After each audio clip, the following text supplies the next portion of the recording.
네, 안녕하세요. 좋습니다. 저 이번 시간에는 읽기 문제 계속해서 함께 풀어보도록 하겠습니다. 71에서 72번 문제 살펴볼 텐데요. 지금 제시문을 보시면 한국선상낚시협회에게로 선상 낚시에 관한 협조 요청이라는 제목을 바탕으로 어떤 문서가 제시되고 있다라는 것을 확인할 수 있습니다. 그래서 그 협회의 무궁한 발전을 기여하고 어떻게 할 건데 뭘 부탁한다. 그리고 여러 건의 수상 안전 사고가 발생하고 있고 그다음에 수상 대회 운영에 안전한 수상 대회 운영의 중요성은 무엇보다 중요하기 때문에 지켜야 할 사항들 잘 확인해 주기 바란다라는 것입니다. 그래서 안전 장비와 관련해서 규칙과 관련해서 그리고 야간 수상 레저 활동의 금지와 관련해서 주취중 조종 금지 그리고 협회에서는 대회 2일 전까지 어떠한 것들을 문서로 통보해 주시기 바랍니다라는 당부의 말씀, 협조의 요청에 대한 이야기하고 있습니다. 그래서 땡땡 시장이 협회에게 보내는 문서라는 것을 확인할 수 있겠고요. 구체적인 정보들을 우리가 읽는다고 족족 암기가 되는 것은 아니니까 선택지 보시면서 여러분들께서 다시 왔다 갔다 일치 여부 확인하셔야 되겠습니다. 문제 한번 봤더니 윗글을 읽고 수신자가 회원들에게 안내해야 할 내용으로 적절하지 않은 게 뭐냐라는 겁니다. 자, 그렇다면 여러분들께서 결국 제시문과의 일치 여부 확인하셔야 되는 문제임을 알 수 있겠고요. 그 다음에 72번 문제 보시면 윗글에 대한 평가로 적절한 것, 적절하지 않은 것 요거 묻고 있는데요. 평가를 물어보는 문제라 하더라도 결국에는 일치 문제임을 여러분들께서는 이쯤 이제 아셔야 되겠습니다. 그 평가를 여러분들에게 직접 의뢰하는 것이 아니기 때문에 내가 생각하기에 이것이 옳다 그르다, 내가 생각하기에 어떠하다 이런 식으로 본인의 판단을 선택지에서 고르셔서는 안 된다라는 것이죠. 자, 그렇다면 71번 문제부터 한번 해결해 보도록 하겠습니다. 1번 선택지 보시면 대회 참가 희망자는 사전에 협회 참가 신청을 하도록 안내한다라는 겁니다. 그렇죠? 그래서 대회 2일 전까지 뭘 어떻게 해라라는 내용 나와 있으니까 제시문과 일치하기 때문에 안내해야 할 내용으로 적절한 것을 확인할 수 있습니다. 네, 그 다음 2번 선택지 보시면 호수 위에서 낚시를 할 때는 반드시 구명조끼를 입도록 안내한다라는 것입니다. 그래서 제시문의 내용 보시면 그렇죠. 이런 장비를 착용해야 된다라는 것 확인할 수 있겠고요. 그 다음에 3번 선택지 낚시배를 운전할 때 안전 운항을 위해서 지켜야 할 여러 가지 규칙, 그렇죠. 실제로 운항 규칙과 관련해서 여러 가지 규칙들, 운항 속도와 운항 방법 등에 관한 규칙을 준수해야 된다는 것 적절한 안내 사항으로 마땅합니다.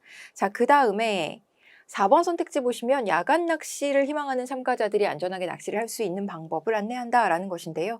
이거 그냥 우리가 자의적인 생각으로 문제를 풀다 보면 언뜻 맞는 말인 것 같기도 합니다. 이렇게 안내해야지라는 생각을 할 수 있는데 야간에는 아예 그 활동 자체를 금지하고 있기 때문에 제시문과 일치하지 않아서 정답 4번 고르실 수 있어야 되겠습니다.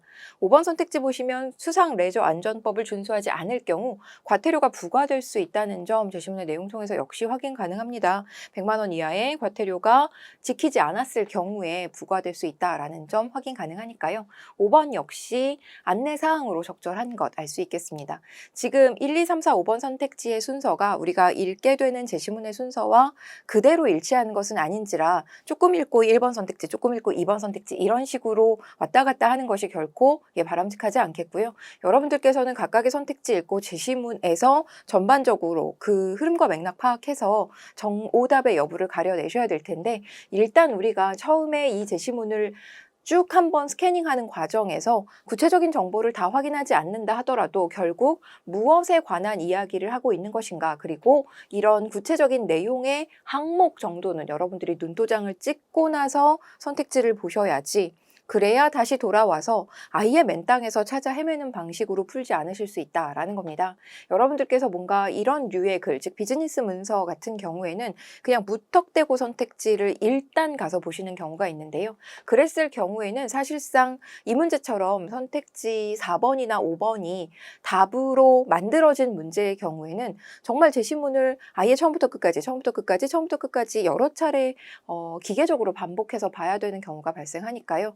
최소한 소제목 정도는 최소한 주요 항목의 제목 정도는 여러분들께서 눈도장 찍고 가실 것을 권해드리겠습니다. 이것이 문제를 푸는데 몇 초를 아낄 수 있다라고 단정적으로 말씀드릴 수는 없겠습니다만 여러분들께서 뭔가 최대한 안 읽고 풀려는 최대한 빨리 풀려는 그 마음 때문에 오히려 더 큰 손해를 볼 수 있다라는 말씀을 드리고 싶은 것이죠.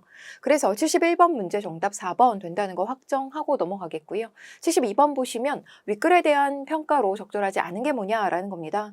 그러면 결국 제시문과의 일치 문제로 그대로 치환해서 푸셔야 된다. 내가 생각을 하거나 내가 평가를 해서는 안 된다라고 했던 것 기억하셔야 되겠고요.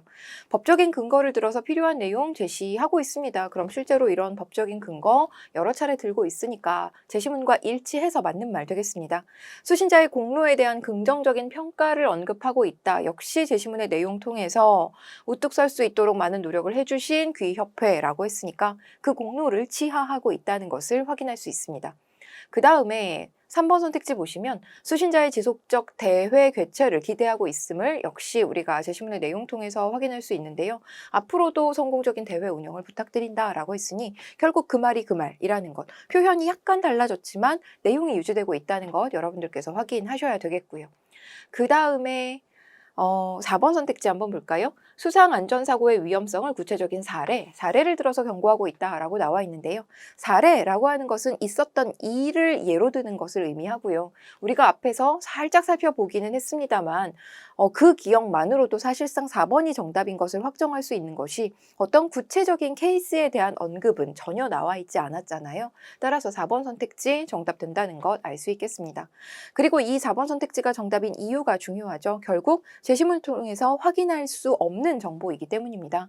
여러분들께서 일치 문제로 치환했을 때 제시문의 내용을 부정하는 선택지가 적절하지 않은 것이고 제시문에서 확인할 수 없는 정보가 적절하지 않은 것임을 알고 계셔야 되겠습니다. 그 다음에 5번 선택지 제출해야 할 문서의 양식을 제공해서 혼란을 방지하려고 하고 있다라는 점 역시 제시문의 내용을 통해서 이러한 것을 문서로 통보해 달라라는 내용 우리가 확인할 수 있으니까요.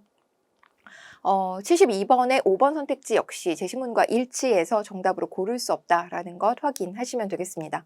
제가 여러분한테 계속해서 반복적으로 이야기하는 단어가 확인이라는 단어입니다. 여러분들께서 읽고 푸는 문제임을 늘 염두에 두셔야 되겠습니다. 뭔가를 해석해서, 뭔가를 생각해서, 뭔가를 자의적으로 판단해서 푸는 문제가 아니라는 점 기억하시기 바랍니다.